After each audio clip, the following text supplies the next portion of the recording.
Bienvenidos a todos, es un gusto tenerlos aquí, es un gusto saber que hay interés de la gente joven, particularmente querer conocer, entender y sobre todo poder compartir en estos conversatorios que se han organizado con Juan Carlos Monedero. ¿Por qué Juan Carlos Monedero? Bueno, eso ya lo tendrán que ir descubriendo en el proceso de los distintos momentos que vaya a tener este encuentro. ¿Por qué en la Facultad de Ciencias Políticas y Sociales? Porque el tema que te convoca, los distintos temas que te convocan, son las nuevas formas de participación, fundamentalmente, tratar de entender la plataforma sobre la cual se actúa en términos políticos hoy en día en un mundo altamente convulsionado, cada vez más globalizado y a la vez cada vez con una presencia mayor de las individualidades, de los específicos, de los locales, de los únicos. ¿Cómo poder compaginar? Revisando un poco los hechos, digamos, la vida política de los últimos, de lo que va del siglo, que no es mucho, pero puede ser significativo, y sobre todo en Europa, particularmente en España, uno se empieza a dar más de eso, se da uno cuenta cómo se ha venido rompiendo, no de golpe y porrazo, pero cómo se ha venido desquebrajando las maneras en las cuales se participa en la sociedad. A mí me vino así como un flashback a algunos números cuando hace una presentación sobre los grandes cambios del siglo XIX, sobre todo la última parte del siglo XIX, las nuevas formas de organización que aparecieron en el horizonte. Revisando, por ejemplo, el caso francés, uno encuentra que de 1880 y tantos al 1900, el crecimiento de las organizaciones sindicales fue vertiginoso. No son los grupos que sino lo que fueron las grandes organizaciones sociales, sindicales, pasaron de ser unas veintenas a medio millón de organizaciones para comenzar el siglo XX. Y la presencia a lo largo de estas jornadas de Juan Carlos Monedero, haya muchas personas a quien agradecer que este evento sea posible. En nombre del director de la facultad, que se disculpa que no puede estar aquí, le tocaba estar aquí, quería estar aquí, no puede estar aquí, con la pena.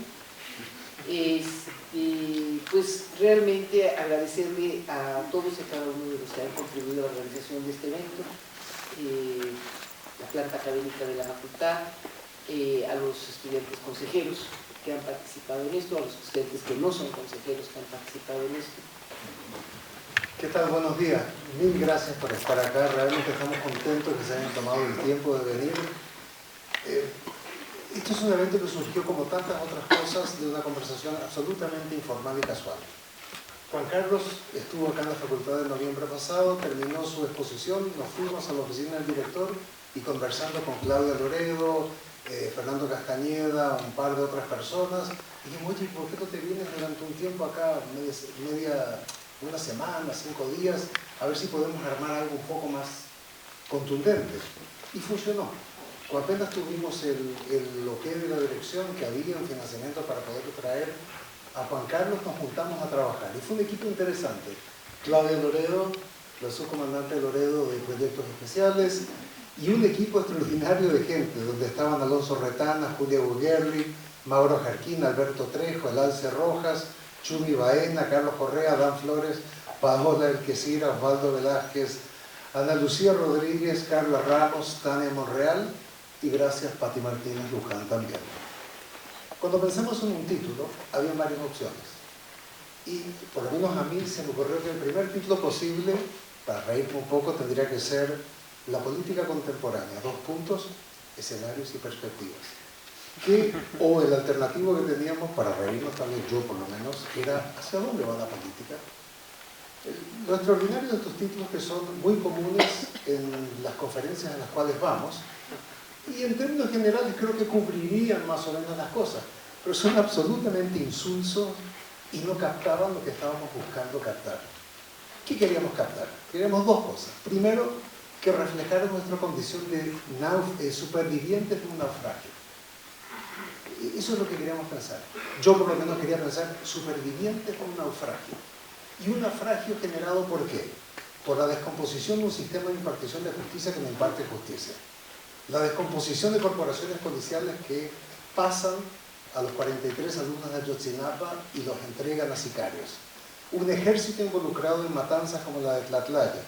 Una clase política corrupta, y les pido por favor que no me pidan que empiece a hablar de Romero de Champs porque no paro. Un empresariado voraz y oportunista y una civilidad en crisis. Mis dos ejemplos son cosas de la semana pasada, 2 semanas atrás. Uno, el Lord Melapelas, que es este inmundo hombre que mandó a sus guaruras a pegar al city manager de la delegación Miguel Hidalgo. Y el segundo es un señor que no sé su nombre, pero sé que tiene un auto que yo jamás podría tener, a pesar de ahorrar durante 20 años, que es un Ferrari rojo, donde mandó a golpear a sus guaruras y a robarle a un chavo de 70 kilos que le hicieron pomada. El chavo todavía en sus declaraciones sigue diciendo: no tengo la menor idea por qué me pegó a mí. Esto fue en Tlalpan, en la zona de hospitales, y fue hace 3 días. Entonces, hay una descomposición generalizada y esto es parte de nuestra condición de supervivientes de un naufragio. El segundo elemento que queríamos que reflejara el sentido de la urgencia del cambio. Y acá tenemos más o menos la urgencia en las palabras, en el titular de tomar la calle, dignificar la política y cambiar el país. Eso es básicamente lo que muchos de nosotros queremos. Dignificar la política, cambiar el país, y las calles son imprescindibles para hacerlo. No son lo único, pero son realmente imprescindibles para hacerlo. Entonces lo que querríamos hacer en estos 4 días con Juan Carlos, son las 6 sesiones, 2 hoy, 1 mañana, 2 el jueves, 1 el viernes, es hacer un ejercicio de pensamiento crítico. El lugar es bastante auspicioso para eso, nos conocemos, hay una relación bastante informal entre todos, y tratar de polemizar entre nosotros, polemizar con Juan Carlos, polemizar con nuestros conversadores que estarán en la mesa. Y para eso tenemos un formato que los coordinadores de cada una de las mesas les van a recordar al comienzo. Yo no se los voy a decir ahora porque Israel Solorio, que va a ser nuestro primer coordinador de mesa, se les va a explicar. La idea básicamente es, le va a explicar la dinámica, pero es conversaciones y polémica, no ponencias. Intervenciones puntuales y no rollos. La idea es dar varias rondas de la mesa y varias rondas del público para que maximicemos la discusión. Y sin más, bienvenido Juan Carlos, es un placer tenerte con nosotros y esperemos divertirnos, aprender y polemizar durante estos días. Gracias.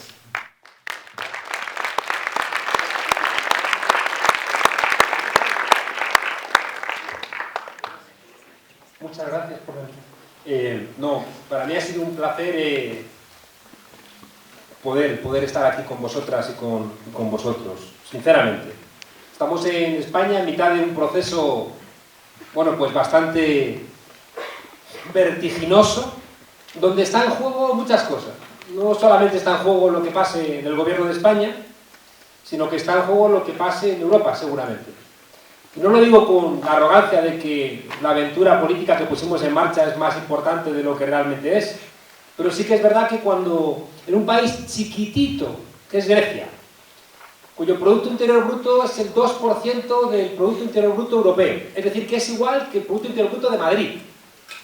En cambio, la victoria de Tsipras generó una emoción mundial desmesurada. Es decir, que de repente la victoria frente a todo pronóstico de un grupo de gente que impugnaba las políticas de austeridad, bueno, pues generó, ya digo, una inyección de emoción y de energía en todo el mundo. Bueno, pues imaginemos lo que significaría eso en la cuarta economía del euro, es decir, en España. Por tanto, somos conscientes de que la entrada en el gobierno de una fuerza política como Podemos implica una ruptura epistemológica y práctica de lo que se ha hecho desde los últimos 30, 35 años en Europa y por aquello que decía Marx y Engels de que los valores dominantes son los valores de las clases dominantes por imitación prácticamente en el conjunto del mundo. Yo creo que dejar esa vertiginosidad de la vida política en España y poder parar el balón 5 días y discutir desde fuera, ¿no? Discutir desde el espacio de lo que yo les digo el primer día de clase a mis alumnos, que tenemos que ser como Neo al final de Matrix 1. En Matrix 3 estás un poco requemado, como para poder seguir después pensando. Salirte de tu propio contexto y analizar. Entonces, vosotros me servís a mí de agente externo y yo quiero serviros a vosotros y a vosotras igualmente de agente externo, sin ningún tipo de freno.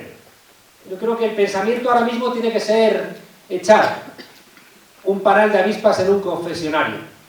Creo que tenemos que atrevernos a pensar lo que no se está pensando.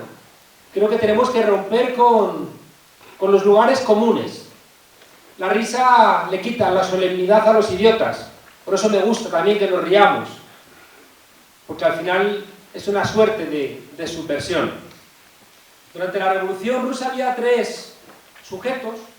El observador objetivo, que era Kautsky, estaba después el agente comprometido, que era Rosa Luxemburgo, y luego estaba el ejecutor audaz, que era Lenin. Me temo que tenemos que representar los 3 papeles. Me temo que estamos en un momento histórico donde vamos a tener que hacer cierto aquello que planteó Heidegger, que era muy listo y muy nazi.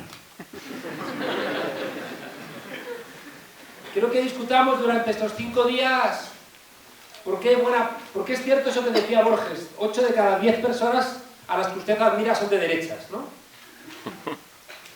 Hay una parte que tiene que ver, por supuesto, con su espacio hegemónico construido por su capacidad económica y porque han estudiado y demás, pero también hay una cosa que sí que quiero que reflexionemos, y es la capacidad realista que tiene el pensamiento conservador, cosa que a menudo el pensamiento emancipador no tiene, y cae en el wishful thinking, cae en ese pensar deseando, y al final tenemos derrotas muy románticas, derrotas muy hermosas, que contarán los rapsodas a sus nietos, pero te han derrotado, ¿no? Ha planteado Benjamín algo que creo que va a alimentar todo este seminario, y es entendernos supervivientes de un naufragio. Yo llevo 20 años en mi análisis huyendo de cualquier tipo de sentimentalismo nostálgico. Creo que es enemigo de las transformaciones. Y si en España hemos sido capaces, a través de Podemos, un grupo de profesores, creo que es de las pocas veces en la historia donde profesores de ciencias políticas hacen algo práctico que funcione. Yo creo que por eso es nuestro éxito. Y decía que una de las cosas que nosotros habíamos desarrollado en la teoría, pero que después lo trasladamos a la práctica, es asumir que venimos de una gran derrota. No hacer como los partidos tradicionales de la izquierda, que siguen de alguna manera con un discurso, ya digo, que rememora el pasado y que quiere hacer heroica la derrota, que no. Hay una frase que se repite mucho, es una frase muy hermosa, pero que es una frase que a mí me intranquiliza, que es la de no pasarán. Pasaron hasta la cocina y se quedaron en España 40 años. Por tanto, ese discurso de no pasarán no nos ayuda a entender por qué pasaron, por qué se quedaron y por qué, que es lo que tenemos que desentrañar en estos 5 días, estamos luchando contra un sentido común. Y esa es la dificultad de la pelea. No estamos disputando espacios a actores que identificamos, no estamos disputando controlar instituciones, que podemos también definir, sino que estamos luchando también contra un sentido común. Y eso es lo que tenemos que identificar para salir de alguna manera, ya digo, de esa imagen que repito mucho de la mosca chocando contra el cristal, chocando contra el cristal y chocando contra el cristal. Y ahí hace falta, os decía, lo que planteó Heidegger respecto de la tesis 11 sobre Feuerbach de Marx. Los filósofos hasta ahora han interpretado de manera diferente el mundo, y de lo que se trata es de transformarlo. Una frase que tenía sentido en un momento en donde Marx se enfadaba con su maestro, Hegel, al que solamente le excitaba el Estado prusiano, ni siquiera vestido con encajes, sino así, en seco. Hegel, que solamente parecía que tenía pulsiones libidinosas viendo a Napoleón montado a caballo en Jena. Tenemos, como dice Boaventura de Sousa Santos, no pensar alternativas, sino pensar un pensamiento alternativo de alternativas. Y esto trae mucha cola. Fijaos que si lo que ha dicho Benjamín es correcto, que somos supervivientes de un naufragio, vamos a tener que romper con lo que ha sido el elemento central del pensamiento y la práctica emancipatoria, me atrevo a decir, en los últimos 40 años, que es el resistencialismo. Igual no funciona y tenemos que sobrepasar ese momento de la resistencia y pensarnos en otro espacio. Fijaos si son cosas que quiebran los lugares comunes donde nos hemos interpretado. En ese libro que está allá afuera, no estoy invitando a que nadie lo compre. De hecho, una de las grandes alegrías que le da a un profesor universitario es cuando la gente piratea su libro. Porque es una señal de éxito. Yo les agradezco que me hayan regalado, es verdad, sin mucho esfuerzo, ese deseo del pirateo. Pero cuando uno ve un libro suyo en Los Buhoneros, en Bogotá, dices, he triunfado. Ahora sí que sí. Bueno, en ese libro decía, del curso urgente de política para gente decente, empieza con una frase, y es que estamos en una frase que a mí me sugirió un mexicano, Juan Villoro, que decía que los canallas están tan envalentonados, los narcos están tan seguros de sí mismos, que ya hasta van vestidos de narcos. El libro empieza diciendo que estamos en un mundo en donde los canallas están envalentonados y la gente decente está perpleja. Y la perplejidad nos convierte en el cebo de estos pescadores de ríos revueltos. Por tanto, una tarea de despensar las cosas que tenemos en la cabeza, de rastrear en el pasado donde puede haber elementos que nos pueden dar algo de luz, buscar las piedras de toque, donde analizar la pureza de nuestra droga ideológica. Qué metáfora más desafortunada. Se trata, ya digo, de encontrar herramientas. Y para eso hace falta salir de los lugares comunes. No tengo mucho interés, así lo hablé en su momento con Benjamín, de romper esas cuartas paredes, ¿no? De intentar convencer a unos estudiantes que parece que están programados para ser engranajes de lo mismo. Que como en Matrix sospechas que hay algo que no funciona, pero no terminas de identificar qué es lo que no funciona. Bueno, pues tenemos 5 días por delante para analizar todas estas cosas. Así que simplemente daros las gracias a toda esa, me da un poco de vergüenza, toda esa lista de gente responsable, ¿no? De que yo esté aquí porque uno no es tan importante. Y lo único que espero es ser capaz, ¿no? de estar a la altura del desafío. Y eso va a depender no tanto de lo que yo pueda aportar, sino de la inteligencia y la insolencia de vuestras preguntas y de vuestras intervenciones. No sé si la otra vez que conté aquí, cuando yo era jovencito, en el pueblo de mi madre, en La Mancha, allá por donde Don Quijote, en la iglesia había un santo que me daba miedo, con una túnica negra, con un cuervo.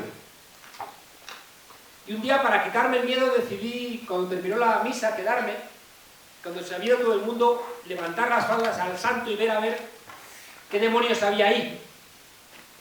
Y recuerdo aquello todo muy oscuro, tuve que mover un banco, pequeñito, y me levanté, me subí al banco, le levanté las faldas, y en ese momento me pilló el cura, me dio un coscorrón, que todavía me duele, y me llamó subversivo. Es verdad que yo ya apuntaba maneras, pero no entendía muy bien qué significaba aquello. Cuando fui más mayor, entendí que la palabra subversivo viene de vertere, que es la raíz latina de versión, mirada, y sub, que es por abajo. De manera que ser subversivo es extender algo y mirarlo por debajo. Qué curioso, que cuando despliegas algo y lo miras Desde abajo te conviertes en un subversivo. En La Quimera del Oro, ¿recordáis la película de Charlotte? Hay una escena donde él, con ese sueño de enriquecerse, termina en una pequeña casona, en mitad de una tormenta de nieve. El viento ha llevado a la pequeña caseta hacia un precipicio, no puede salir por ahí porque cae al vacío, y en la otra puerta hay un oso esperando que salga para comérselo. Él, muerto de hambre, se ha comido todo lo que había en la casa y ya absolutamente delirado por el hambre empieza a comerse su bota, creyendo que los cordones son espagueti y los clavos de la bota son como los huesitos del pollo. Con esa imagen, Quino, el autor de Mafalda, hizo un chiste que me gusta mucho referir.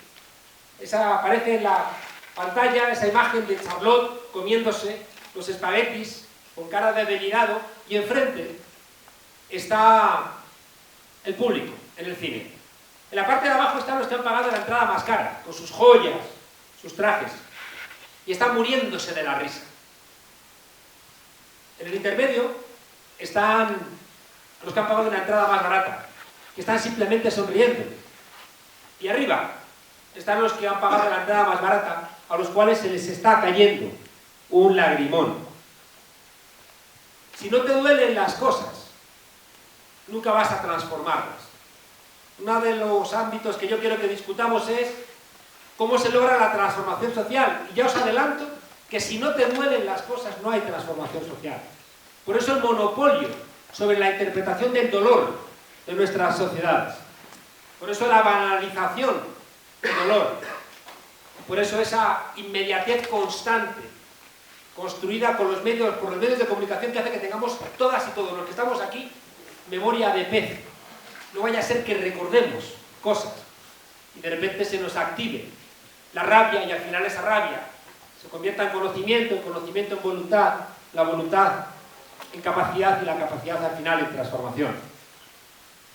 Por tanto, la conclusión de todo esto, de esta pequeña introducción, es deciros que tenemos que situarnos, como decía Goya, lo planteaba, pero también después toda la pedagogía de los oprimidos, con Paulo Freire, ponernos en el lugar de las víctimas. Cepillar la historia a contrapelo, que decía Walter Benjamin. No cepillarla en la dirección del pelo, porque entonces quedan las cosas escondidas, sino cepillarla a contrapelo para que salte todo lo escondido. Y en ese cepillar la historia a contrapelo, saltar los ocultos, los escondidos, los sufrientes. En el cuadro de Goya de los fusilamientos del 3 de mayo, los fusilados. Sin olvidarnos los que fusilan, pero analizar a los fusilados. Y desde esa mirada doliente es donde yo creo que se puede construir una ciencia política que deje de explicar los partidos políticos como si no hubiera pasado nada, que deje de explicar el poder judicial como si realmente funcionase, que deje de explicar los estados nacionales como si fueran realmente eso que ya no son. Y solamente desde esa mirada yo creo que podremos ser útiles a nuestra sociedad. Al final, ser desobedientes.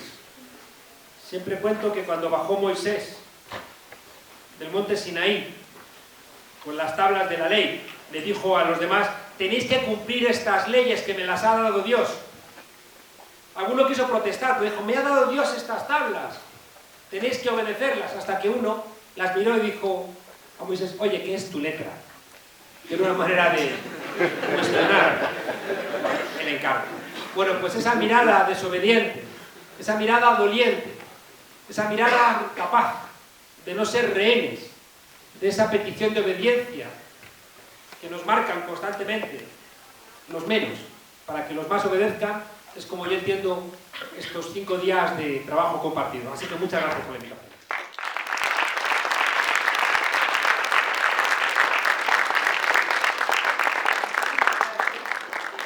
Vamos a esperar un minuto y medio. Vamos a él y se sube. Muchas gracias.